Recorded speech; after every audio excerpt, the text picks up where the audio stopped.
सो आज हम स्टार्ट कर रहे हैं टॉपिक सिकल सेल एनीमिया। इसको समझने के पहले मैंने आपको ब्लड समझाया है। अगर आपको ब्लड क्लियर है तो आप सिकल सेल डिजीज जो है बहुत अच्छे से समझ जाएंगे। ये अपने आप में एक बड़ा टॉपिक है और इसको बहुत ही आसान भाषा में समझा जा सकता है और ये काफी स्कोरिंग है। मतलब आप एक छोटा पोर्शन पढ़ के, एक टॉपिक पढ़ के आप क्वेश्चंस को डील कर सकते हैं। तो sickle cell anaemia basically syllabus में डालने का रीजन ही यही है क्योंकि इस बार प्रधानमंत्री मोदी जी ने मध्य प्रदेश के शहडोल जिले से 1 जुलाई 2023 को sickle cell anaemia elimination mission को लॉन्च किया था। और इसके अलावा निर्मला सीतारमण जी ने जो यूनियन बजट है 2023 का, उसमें सिकल सेल एनीमिया को स्पेशली एम्फेसाइज किया था और ये कहा था कि पब्लिक हेल्थ प्रॉब्लम है ये इंडिया का बहुत बड़ा और इसको 2047 तक के यहाँ से रिमूव करना है। But before starting this chapter एक क्विक रिकेप देख लेते हैं जो हमने पहले ब्लड से रिलेटेड पढ़ा था। अगर आप फर्स्ट टाइम इस वीडियो को देख रहे हैं तो क्विक रिकेप देख के हमारे इस टॉपिक से रिलेटेड वीडियो पे जाके एक बार देख लीजिए। और आपने पहले ये पोर्शन को इसका वीडियो देख चुके हैं तो आपको करना कुछ नहीं, एक बार हम इसको रिवाइज कर रहे हैं ताकि आपको एग्जाम के लिए दिक्कत ना हो। तो पहले हमने ब्लड शुरू किया था। ब्लड में मैंने आपको बताया था कि ब्लड जो होता है, पूरे ब्लड को हम दो इसमें डिवाइड करते हैं। एक इसमें ब्लड प्लाज्मा होता है जो कि एक फ्लूइड होता है और इसकी जो फॉर्म एलिमेंट होते हैं जिसमें कि प्लेटलेट्स होती है, ल्यूकोप्लास्ट होती है, एरिथ्रोसाइट्स होती है। ये बेसिक मैंने आपको बताया था। फिर मैंने बताया था कि ब्लड से रिलेटेड क्वेश्चंस क्या क्या बन सकते हैं। तो ब्लड जो है बेसिकली जो है इसका काम क्या है, ये डाइजेस्टेड फूड जो होता है उसको इंटेस्टाइन से लेकर के बॉडी के डिफरेंट पार्ट तक के सप्लाई करता है, ऑक्सीजन को कैरी करता है, ट्रांसपोर्ट करता है वेस्ट मटेरियल का फ्रॉम द बॉडी।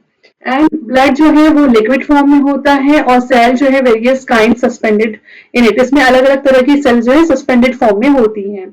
और ब्लड का जो है the fluid part of the blood is called plasma, उसका जो फ्लूइड पार्ट होता है उसको हम क्या कहते हैं, ब्लड प्लाज्मा कहते हैं। इतनी चीजें हमने देखा था। फिर हमने ये देखा था कि ब्लड में जो सेल्स होती है उसमें सबसे फर्स्ट सेल जो होती है वो होती है आरबीसी। कौन सी सेल्स होती है, वो होती है आरबीसी। और दूसरी सेल्स जो होती है वो होती है डब्ल्यूबीसी। और इसके अलावा जो है clot is form because of presence of another type of cell that is platelets. ठीक है, ये तीन चीज हमने क्लियर किया था। फिर हमने देखा था ब्लड वेसल्स के काम क्या होते हैं, इससे भी क्वेश्चंस बहुत ज्यादा बनते हैं।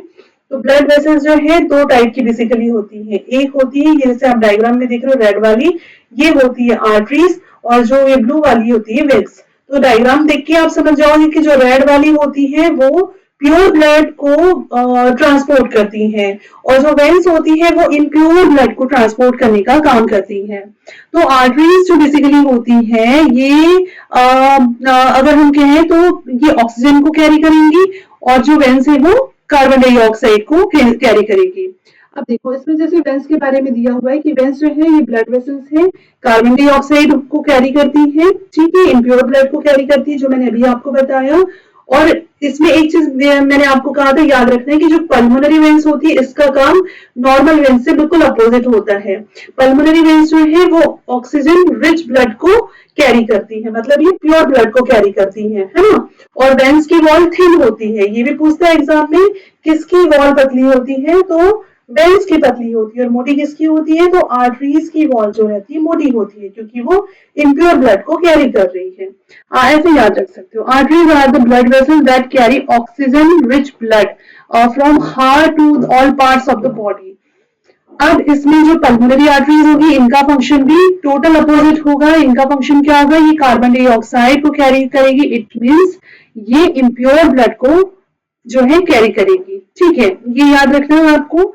फिर इसके बाद में ब्लड फ्रॉम हार्ट कौन लेके जाएगा, आर्टरीज लेके जाएगी। हार्ट से कौन लेके जाएगा, आर्टरीज लेके जाएगी। ठीक है, ब्लड टू हार्ट, हार्ट तक कौन लेके जाएगा, तो वेन्स लेके जाएगी। ये याद रखना है। इसके बाद हमने देखा था कि बॉडी फ्लूइड्स एंड सर्कुलेशन। तो blood is a special connecting tissue. Blood जो है एक स्पेशल टाइप की कनेक्टिंग टिश्यूज होते हैं, ठीक है। और इनका क्या होता है, consisting fluid, matrix, plasma, formed element, इसमें ये सारी चीजें होती हैं। इसके बाद प्लाज्मा, जैसे आपने देखा होगा प्लाज्मा थेरेपी होती है ना। और ये कोविड के टाइम पे प्लाज्मा की बहुत ज्यादा डिमांड थी। तो बेसिकली प्लाज्मा क्या होता है, ब्लड में मिलने वाला फ्लूइड होता है। Plasma is coloured viscous form में होता है और 55% जो है ब्लड का प्लाज्मा से बना हुआ होता है। कई बार एग्जाम में पूछा जाता है कि ब्लड का कितना परसेंट जो है प्लाज्मा पाया जाता है, तो हमको याद रखना है 55% प्लाज्मा मिलता है। और इसमें जो है 90 to 98% वाटर होता है प्लाज्मा में। और प्रोटीन का परसेंटेज कितना होता है, प्रोटीन का कंट्रीब्यूट करता है 6 to 8%। कितना करता है, 6 to 8% कंट्रीब्यूट करता है। फिर इसमें जो है मेजर प्रोटीन कौन से मिलते हैं, इसमें मेजर प्रोटीन कौन से मिलते हैं, तो मेजर प्रोटीन इसमें बेसिकली 3 मिलते हैं। पहला हो गया फाइब्रिनोजिन, ठीक है, पहला प्रोटीन क्या हो गया, फाइब्रिनोजिन। दूसरा हो गया ग्लोब्यूलिन और तीसरा क्या हो गया, एल्बुमिन। पहला हो गया फाइब्रिनोजिन, दूसरा हो गया ग्लोब्यूलिन और तीसरा हो गया एल्बुमिन। ठीक है, पहला फाइब्रिनोजिन, दूसरा ग्लोब्यूलिन, तीसरा एल्बुमिन। ठीक, इसके बाद जो फाइब्रिनोजिन है ये कनेक्टेड होता है फॉर क्लॉटिंग एंड कोएगुलेशन। जो फाइब्रिनोजिन होता है इसका काम क्या होता है, ये जो है क्लॉटिंग एंड कोएगुलेशन का काम करता है। ठीक है, ये सबके फंक्शन भी याद रखना फाइब्रिनोजिन का। फिर ग्लोब्यूलिन का फंक्शन क्या होता है, डिफेंस मैकेनिज्म के लिए इंपॉर्टेंट होता है। और एल्बुमिन जो होता है वो ऑस्मोटिक बैलेंस को बनाए हुए रखता है।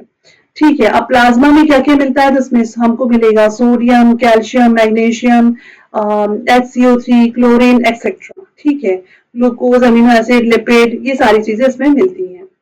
ठीक है, तो ये बेसिक चीजें हैं याद रखने वाली। बढ़ते हैं आगे।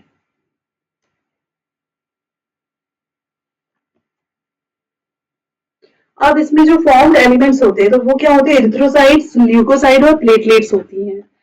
इसके बाद आरबीसीज के बारे में एक चीज और देखनी है कि आरबीसीज जो होती है वो एरिथ्रोसाइट्स, आरबीसीज को ही एरिथ्रोसाइट्स कहा जाता है। आरबीसी का दूसरा नाम क्या है, एरिथ्रोसाइट है। ये पॉइंट आप स्पेशली याद रख लीजिएगा कि आरबीसी का जो दूसरा नाम है वो क्या है, एरिथ्रोसाइट है। आरबीसी का दूसरा नाम एरिथ्रोसाइट है। ठीक है,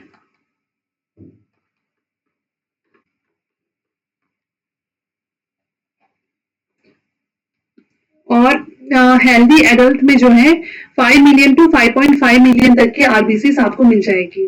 और इसके बाद में रेड बोन की जो होती है, रेड इन कलर होती है और बोन मैरो में फॉर्म होती है।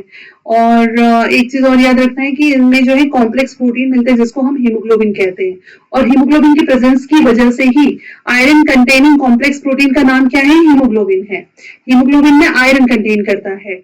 और इसकी प्रेजेंस की वजह से ही जो रेड ब्लड सेल्स हैं वो कौन से कलर की रहती है, रेड कलर की होती है। ये जो है इनकी एवरेज लाइफ होती है 120 डेज। ये कुछ बेसिक चीजें जो कि एग्जाम में पूछी जाती हैं। और ये जो है स्प्लीन, जो स्प्लीन होती है वो इनका ग्रेवयार्ड कहलाता है। ठीक है, इसके बाद है white blood cells. White blood cells जो है जिनको की ल्यूकोसाइट्स कहा जाता है। एरिथ्रोसाइट्स कहते हैं आरबीसीज को और ल्यूकोसाइट को कहते हैं डब्ल्यूबीसीज को कहते हैं ल्यूकोसाइट्स। ठीक है, ये कलरलेस होती है इसलिए इनको क्या कहते हैं, व्हाइट ब्लड सेल्स। और क्योंकि इनमें हीमोग्लोबिन नहीं होता। क्यों कलरलेस होती, कई बार ये एग्जाम में पूछता है, तो इसका रीजन है क्योंकि इनमें हीमोग्लोबिन एब्सेंट होता है। ठीक है, इसके बाद में ये न्यूक्लिएटेड होती है, मतलब इनमें न्यूक्लियस प्रेजेंट होता है। और इनमें जो है एवरेज जो है 6, ये जो आरबीसीज होती है, आरबीसी से जो है डब्ल्यूबीसीज कम होती है। तो ये लगभग जो है 600 to 800 जो है होती है। और जनरली जो है शॉर्ट लिव्ड होती है। ठीक है, और इसमें 2 मेन टाइप होते हैं, ग्रेन्युलोसाइट्स और ग्रेन्युलोसाइट्स। फिर है न्यूट्रोफिल, इओसिनोफिल और बेसोफिल। 3 टाइप की ग्रेन्युलोसाइट्स होती है। लिम्फोसाइट्स और मोनोसाइट जो है 2 टाइप की ग्रेन्युलोसाइट्स होती है। इसके बाद में types of white blood cells. तो ग्रेन्युलोसाइट 2 टाइप की हो गई, ये मैंने कल बहुत अच्छे से बता दिया था। आगे बढ़ते हैं, प्लेटलेट्स। इसमें जो है थ्रोम्बोसाइट्स कहते हैं, प्लेटलेट्स को क्या कहते हैं, थ्रोम्बोसाइट्स कहते हैं। ठीक है, और मेगा के karyocytes, special cell in the bone marrow. ये कहाँ होती है, तो मेगा कैरियोसाइट्स में ये प्रोड्यूस होती हैं। ठीक है, उसके बाद में ब्लड नॉर्मली कंटेंट जो है 1,50,000 to 3,50,000 प्लेटलेट्स इनमें होती है। प्लेटलेट्स जो है रिलीज होती है variety of substances, most of which are involve in the coagulation of the clotting of the blood. ठीक है, तो ये बेसिक चीजें हो गई। अब ब्लड क्लॉटिंग जो होती है ये भी मैंने बहुत अच्छे से कल आपको समझा दिया था। इसको सिंपल डायग्राम से हम एक बार क्विक रिवीजन कर लेते हैं कि ब्लड जो क्लॉटिंग होती है इसमें यह है कि इंजूरियस टिश्यूज और डिसइंटीग्रेटिंग इंजुरी प्लेटलेट्स, थ्रोम्बोप्लास्टिस जो होता है वो कैल्शियम आयन ये इसके साथ में होते हैं, और प्रोथ्रोम्बिन थ्रोम्बिन दो होते हैं, फिर इसमें फाइब्रिनोजिन और फाइब्रिन। ठीक है, ये मैंने बताया था। फिर आपको ये बताया था कि जब कोई सेल टूट जाती है तो प्रोथ्रोम्बिन आता है वहां पे, उसके बाद वो थ्रोम्बिन में कन्वर्ट होता है, फिर फाइब्रिनोजिन में कन्वर्ट होता है, फिर फाइब्रिन में कन्वर्ट होता है, और फाइब्रिन मैश होकर के क्या हो जाते हैं, ब्लड क्लॉट बनाते हैं, जैसे कि डायग्राम में दिख रहा है।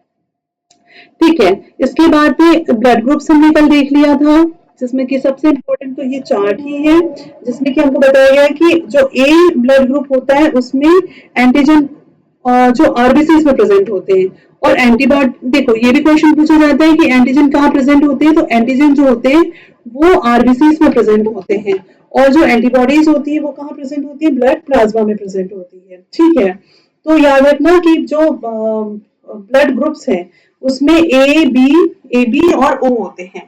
तो एंटीजन ए ब्लड ग्रुप का ए ही होगा, बी ब्लड ग्रुप का बी एंटीजन होगा, ए बी का ए बी होगा, ओ का नील होगा। एंटीबॉडी भी ऑपोजिट हो जाएगी। ठीक है, और उसके अकॉर्डिंग जो डोनर ग्रुप्स डिसाइड होंगे। तो ये टेबल बहुत अच्छे से मैंने कल समझा दिया था। अब सिकल सेल डिजीज के ऊपर हम आते हैं। ठीक है, सिकल सेल डिजीज के ऊपर जब हम आते हैं तो पहले हमको देखो सिकल सेल एनीमिया से रिलेटेड पहले करंट की बात देख लेते हैं। तो प्राइम मिनिस्टर ने लॉन्च किया था sickle cell anaemia elimination mission, कहाँ पे, public programme in Shahdol Madhya Pradesh. और देखो जैसे कि स्क्रीन में आपको ये डायग्राम दिख रहा, मतलब फोटो दिख रहा है, जिसमें कि लिखा ही हुआ है कि 1 जुलाई 2023 को मोदी जी ने ये मिशन लॉन्च किया था। उसके बाद में ये जो है ये यूनियन टेरिटरी, इसको जो है अनाउंस किया गया था। इसका रीजन ये था कि एलिमिनेट करना है sickle cell disease as a public health mission in India before 2047। 2047 तक को इसको जो है एलिमिनेट करना है इंडिया से बाहर। Overall aim to enable the access of affordable and quality health care to all sickle cell disease patients. उनके लिए एक अफोर्डेबल और क्वालिटी हेल्थ प्रोवाइड करना, लोअर और परसिवलेंस थ्रू अवेयरनेस, पहली बात awareness, change of practice and screening. ठीक है, intervention mission will entail awareness creation, universal screening of 7 crore people, 7 crore people की जो स्क्रीनिंग है वो कर करके, और 0 to 40 ईयर्स तक की एज ग्रुप को अफेक्टेड जो ट्राइबल पॉपुलेशन है उनकी काउंसलिंग कर करके। ठीक है, इनिशियली फोकस किया गया है 17 स्टेट्स पे। ठीक है, 17 स्टेट्स पे highly prevalence of sickle cell disease. जो मेन स्टेट कौन कौन से, गुजरात हो गया, एक क्या हो गया आपका, गुजरात हो गया, गुजरात के बाद हो गया फिर महाराष्ट्र, फिर हो गया राजस्थान। ठीक है, इसके बाद राजस्थान है, उसके बाद है मध्य प्रदेश, फिर है झारखंड, छत्तीसगढ़, वेस्ट बंगाल, उड़ीसा, तमिलनाडु। ठीक है, उसके बाद में आपका आ जाएगा तेलंगाना। उसके बाद कौन सा स्टेट आ जाएगा, तेलंगाना, आंध्र प्रदेश, कर्नाटका, असम, उत्तर प्रदेश, केरला, बिहार एंड उत्तराखंड। ठीक है, इतने स्टेट हमको याद रखना है। अब इसके बाद में सिकल सेल एनीमिया होता क्या है, तो बेसिकली ये कैसी डिसीज है, एक ये जेनेटिक डिसऑर्डर भी कह सकते हैं, इनहेरिटेड डिसीज है, मतलब एक जनरेशन, इनहेरिटेड का मतलब होता है एक जनरेशन से दूसरे जनरेशन तक ट्रांसफर होने वाली बीमारी, और इसमें हीमोग्लोबिन को ये अफेक्ट करती है। Molecules of red blood cells delivered oxygen to cell throughout the body.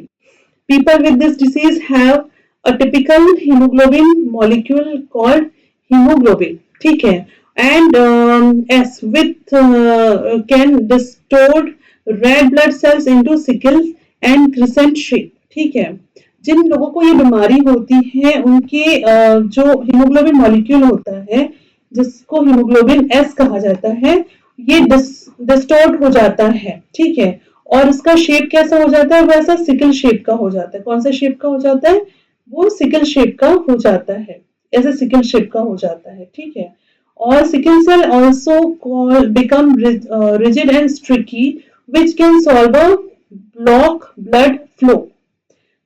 What cause it? Cause of sickle cell disease is defected gene called a sickle cell gene.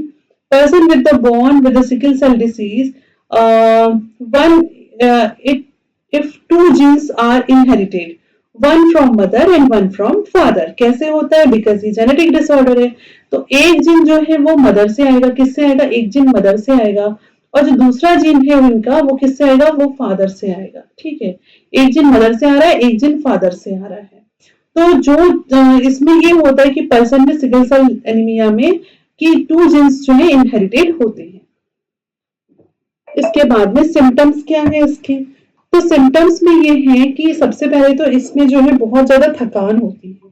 Sickle cell anaemia में बहुत ज्यादा थकान होती है, जब जिस व्यक्ति को भी सिकल सेल एनीमिया है उसे। और पेनफुल होता है, हाथ पैर फूल जाते हैं, ज्वाइंटिस के लक्षण दिखाई देते हैं। ठीक है, इसके अलावा जो है लेटर स्टेज में बहुत ज्यादा पेन होता है, एनीमिक हो जाते हैं, ऑर्गन डैमेज हो जाते हैं, इन्फेक्शन बढ़ जाता है। और ये जैसे डायग्राम में दिख रहा है कि बॉडी के अलग अलग पार्ट जो है सिकल सेल एनीमिया से जो है अफेक्टेड होते हैं। ठीक है, अब इसका ट्रीटमेंट, तो इस जेनेटिक डिसऑर्डर में एलिमिनेशन के लिए जो है चैलेंज है, और इसके लिए साइंटिफिक रिसर्च चल रही है। कॉस्टली और अभी जो है डेवलपिंग स्टेज में है, मतलब इसका ट्रीटमेंट थोड़ा कॉस्टली है और डेवलपिंग स्टेज में है। अगर आप किस पे जाते हो? जीन थेरेपी या स्टेम सेल ट्रांसप्लांट में। जीन थेरेपी या स्टेम सेल ट्रांसप्लांट क्या होता है? तो ये है कि जो हमारे जेनेटिक्स में जीन जो होते हैं, हमारे जीन्स जो होते हैं डीएनए में, उन जीन्स को जो है चेंज कर दिया जाता है, या अच्छे गुण वाले जीनों को डाल दिया जाता है, और जो खराब जीन्स है उनको निकाल दिया जाता है। सेम वैसे जो है स्टेम सेल ट्रांसप्लांट में होता है कि पर्टिकुलर सेल्स बॉडी में इनपुट की कर दी जाती है ताकि वो बीमारी जड़ से खत्म हो जाए, लेकिन ये बहुत ही महंगा ट्रीटमेंट होता है। ठीक है, तो जीन थेरेपी जो है DNA inside the haemoglobin gene is edited. DNA किस कौन सा हीमोग्लोबिन जीन जो होता है उसको एडिट करते हैं, और स्टेम सेल ट्रांसप्लांट में क्या करते हैं? बोन मैरो जो है अफेक्ट हो रही है सिकल सेल से, उसको रिप्लेस कर दिया जाता है हेल्दी बोन मैरो से।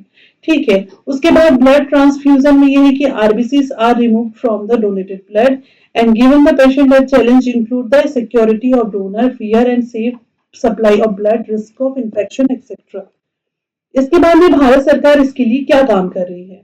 तो भारत सरकार के साथ भारत में जो मेडिकल काउंसिल है, ठीक है, आईसीएमआर है, आईसीएमआर जो है इसके लिए काम कर रहा है। नेशनल रूरल हेल्थ मिशन भी इसके लिए मिलकर काम कर रहा है, इसके लिए जो है डिजीज को कंट्रोल करने के लिए और लोगों तक पहुंच बनाने के लिए अलग अलग प्रोग्राम चलाए जा रहे हैं। ठीक है, नेशनल हेल्थ मिशन जो है, नेशनल हेल्थ मिशन में ये है कि हीमोग्लोबिनोपैथेसिस also identify establishing service at the community level for premarital and preconception screening backed by genetic counseling as a strategy for addressing sickle cell anemia. Budget में भी इसके बारे में बात की गई थी, वही चीज यहाँ पे बताया गया है। ठीक है, इसके अलावा जो है जो एज ग्रुप है 0 से 40 इयर्स तक का, ये कोई भी जो अफेक्ट हो सकता है, ट्राइबल का स्पेशली इसमें मेंशन किया गया है, तो उनकी काउंसलिंग की जा रही है, कोलिबरेटिव एफर्ट्स किए जा रहे हैं सेंट्रल और स्टेट गवर्नमेंट मिलकर के। मतलब इलाज के साथ में अवेयरनेस प्रोग्राम भी चल रहे हैं, बहुत सारी चीजें चल रही हैं। तो इतना ही इम्पोर्टेंट है सिकल सेल एनीमिया में। आई होप कि आपकी एग्जाम के लिए इम्पोर्टेंट रहेगा और आपकी एग्जाम की प्रिपरेशन में हेल्प करेगा। So thank you so much for watching this video.